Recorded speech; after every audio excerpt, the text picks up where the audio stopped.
오늘은 7R이라고 하는 젊은이들을 이해하는 중요한 코드에 대해서 살펴봤는데, 문제는 이것입니다. 그들의 이 7R에 대하여서 누가 뭔가 이 충족을 시켜줄 것인가, 누가 이 젊은이들이 찾는 것을 충족시켜줄 수 있는 것을 갖고 있는가, 세상인가 아니면 교회인가. 세상이 그 젊은이들의 7R에 대해서 뭔가 이 대안을 준다면 그들은 그 세상으로 나갈 것입니다.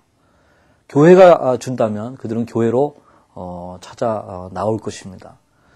여기 이제 깊은 문제의식이 있어야 된다고 생각하는데, 과연 우리 교회는 젊은이들의 이 7R을 위한 뭔가 충족시켜주기 위한 대안이 있는가 하는 그것입니다.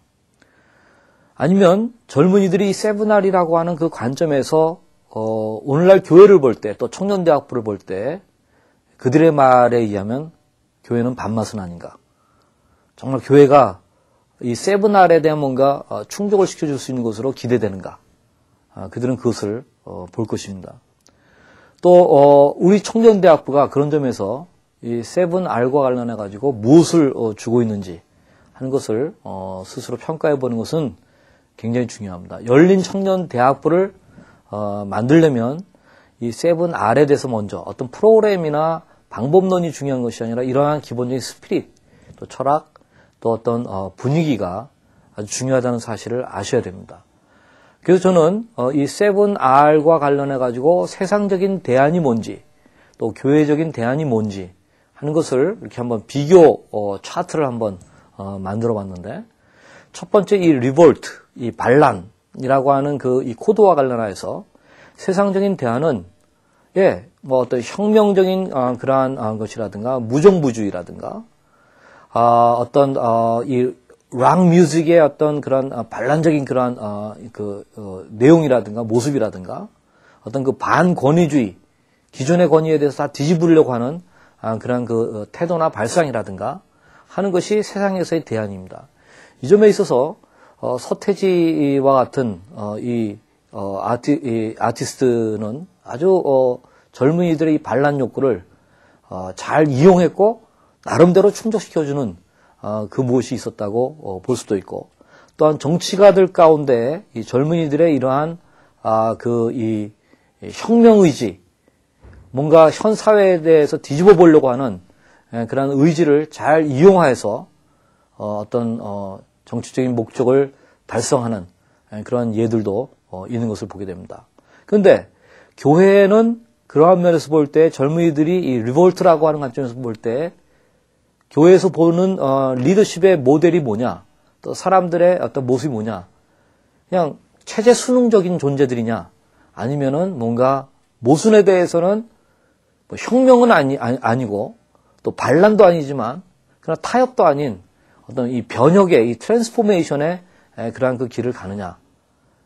어떤 반권위주의적인 성향의 이 젊은이들이 교회에서 보는 것은 권위주의의 그러한 그 모습인가, 아니면 참된 권위에 대해서는 인정하지만 잘못된 권위에 대해서는 뭔가 개혁하려고 하는 그러한 모습이 보이는가. 이 트랜스포메이션, 이 변혁의 그 모습이 보이는 것이 굉장히 중요합니다. 그 다음에 리스토레이션, 이 회복이라고 하는 그 관점에서 보게 되면은 세상적인 대안은 뭐 술이라든가 또는 뭐 이 담배라든가 또는 더 나아가서 어떤 마약이라든가 또는 각종의 어떤 무슨 이 세라피라고 말할 수 있는 그러한 콘텐츠들이라든가 뭐 연극이니 뮤지컬이니 하는 이런 것들을 통하여서 젊은이들은 뭔가 자기들의 어떤 상처가 건드려지고 있고 회복된다고 하는 그러한 그 기대를 갖고 있습니다. 일종의 세상에서는 끊임없이 이러한 것들을 주고자 합니다. 물론 그런 것들이 신기루로 끝나는 경우들이 많이 있지만 어쨌든 젊은이들에게 뭔가 대답을 줄 것 같은 그러한 약속을 한다는 것이고, 젊은이들이 거기에 대해서 반응한다는 것입니다. 근데 정말 어떠한 젊은이들의 상처가 회복될 수 있는 그 유일한 그 이 약이 있다면 그것은 무엇인가? 진정한 사랑과 용서와 용납입니다. 그렇다고 한다면 교회적인 대안은 정말 젊은이들에게 사랑이 뭔지를 알려주고 있고 용서가 뭔지를 알려주고 있고 정말 자기 자신들을 있는 그대로 받아들여주는 용납이 무엇인지를 알려주고 있는 것인가 하는 그것이 굉장히 중요할 것입니다. 예, 세 번째 이 리얼리티에 대해서도 마찬가지입니다. 세상에서는 젊은이들의 이 리얼리티 욕구에 대해서 충족시켜주고자 하는 대안으로서 각종 종교, 또 이데올로기들, 또 컬트, 또 사이비 이단들 이런 것들이 제시되고 있습니다. 과거의 운동권에 빠졌던 학생들, 그들은 이데올로기를 통해서 자신들의 일시적이지만 삶의 목적을 발견하는 일들이 있었습니다. 그런데 이 교회에서는 어떠한 대안을 주고 있는가? 사실 우리 젊은이들이 찾는 궁극적인 실체라고 하는 것은 예수 그리스도의 복음 외에는 사실 없습니다. 그런 점에서 예수 그리스도의 이 복음이 저들에게 진리로서 또한 생명으로서 또 그리스도를 알면 인생의 새로운 목적을 갖게 되는 그러한 것으로 소개되고 있는가 하는 것을 봐야 될 것입니다. 그 다음에 이 릴레이션십, 관계에 대한 것이죠.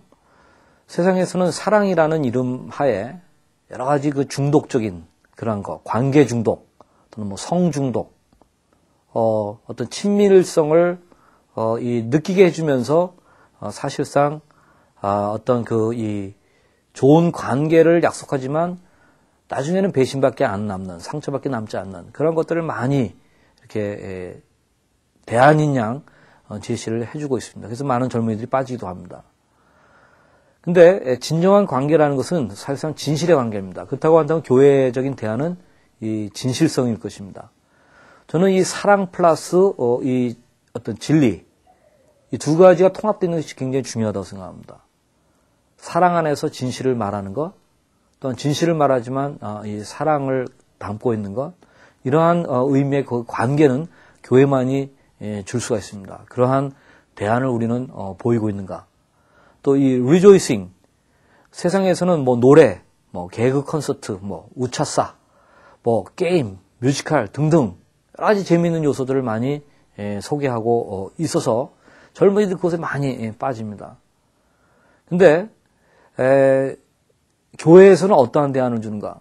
저는 사실 세상에서 주는 대안은 외면적 환희라고 얘기할 수 있습니다. 그러나 교회에서는 정말 깊은 그리스도의 어떤 이 보혈에 의한 내적인 속죄의 그 기쁨이라든가 성령의 어떤 그 열매로서의 희락이라든가 하는 참된 이 어떤 쾌락, 플레저가 뭔지 내적인 환희 이런 것들을 알려주는 그런 대안이 사실 있습니다. 그 다음에 리바이탈라이제이션, 우리가 뭔가 활력을 얻는 그 일들과 관련해서 세상적인 대안은 뭐 여가니 레저니 스포츠니 또는 여행이니 웰빙 라이프니 또는 심지어는 안정제나 흥분제와 같은 약이니 하는 것들을 통해서 뭔가 저들에게 활력을 줄 수 있는 것처럼 이야기를 합니다. 교회적으로는 이 성령의 하나의 그 파워, 능력을 힘있게 해주는 그것이 정말 사람을 재충전시켜주고 활력 있는 인물이 되게 하고 이 푹 꺼져 있는 위축당한 그런 젊은이들을 새 힘을 갖게 해주는 그런 성령의 새롭게 하심, 이것을 맛보게 해줘야 됩니다. 이것이 교회적인 대안이 될 것입니다. 그리고 이 리워드, 이 보상이라고 하는 관점에서 보게 되면 세상적으로는 역시 돈과 명예와 권력에 대한 그 보상이 뭔가 있는 것처럼 보입니다. 그렇다면 교회에서는 어떠한 대안을 주는가? 우리가 교회에서 무슨 돈을 준다고 얘기할 수도 없고 명예를 준다고 얘기할 수도 없고 세속적인 권력에 대해서 약속할 수 있는 것은 아닙니다. 또 그래서 또 안 됩니다. 그러나 우리가 복음을 알게 되고 공동체에 헌신하게 되고 어떤 충실한 청년대학부 생활을 하게 된다고 한다면 갖게 되는 보상이 아주 정말 값진 것이다. 이것은 세상에서 줄 수 없는 그런 보상이 있다. 이른바 저는 5P라는 것을 이야기합니다. 이 pardon, 죄를 용서함을 받는 것. 또 거기서 오는 peace, 내면적인 평화. 그 다음에 참된 이 purpose, 목적, 인생의 목적. 그것을 추진할 수 있는 이 파워. 그 다음에 그와 같은 사람들, 그와 같은 것을 같이 해나갈 수 있는 사람들, 이 people. 이 5가지의 정말 세상에서는 줄 수 없는 그러한 이 약속이 교회 안에는 있고 이것을 현실화시켜 줄 수 있는 그것을 갖고 있다. 그렇게 봅니다. 또는 교회에서 청년대학부를 잘 하다 보면은 경쟁력 있고 아주 실력 있는 그런 인물이 될 수가 있습니다. 이른바 NQ 지수가 올라가는 이 네트워크 쿼션트.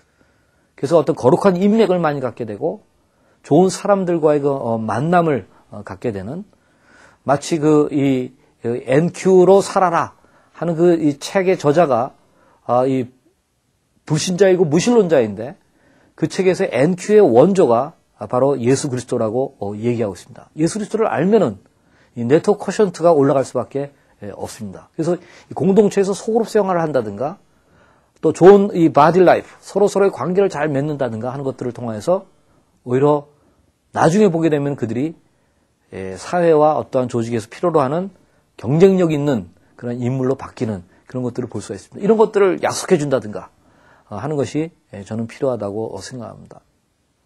자, 이러한 이 세븐 R에 대한 그러한 것들을 세상적인 대안과 교회적인 대안으로 이렇게 우리가 구별해서 볼 때, 과연 우리 청년 대학부는 제대로 된 대안을 주고 있는가?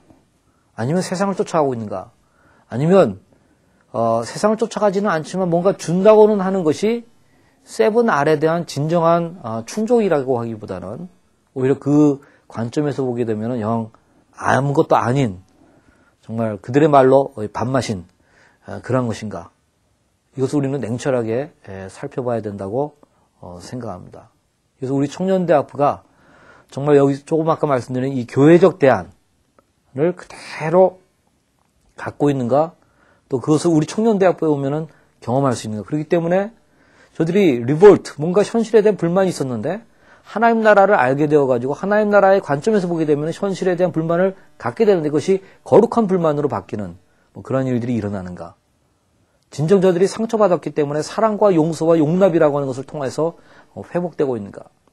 또 예수 그리스도의 복음이 진리요 생명이요 목적이라고 하는 그런 것들을 주는 그런 것들을 알기 때문에 여기서 참된 리얼리티를 알고 그들이 헌신하는가. 또 교회의 청년대학부에서 정말 사랑과 진실이 통합되어 있는 진실의 관계를 맺게끔 하고 있는가. 또 내면적 환희를 주는가. 또 성령의 능력을 힘있게 해주는가. 5P와 같은 약속들을 정말 경험할 수 있게 해주는가. 내가 조금 그리스도 안에서 더 경건의 연습을 쌓아가면은 그런 것들을 누릴 수 있는 그런 것들을 보여주는가. 그리고 NQ 지수 같은 것이 올라갈 수 있도록 도와주는가. 이런 것들을 우리 청년대학부가 보여준다고 한다면 이 청년대학부는 흡인력 있는 공동체가 될 것입니다. 특별히 불신자들도 이것을 다 갈구합니다. 그런 점에서 청년대학부로 저는 몰려들 것이다. 그렇게 생각합니다.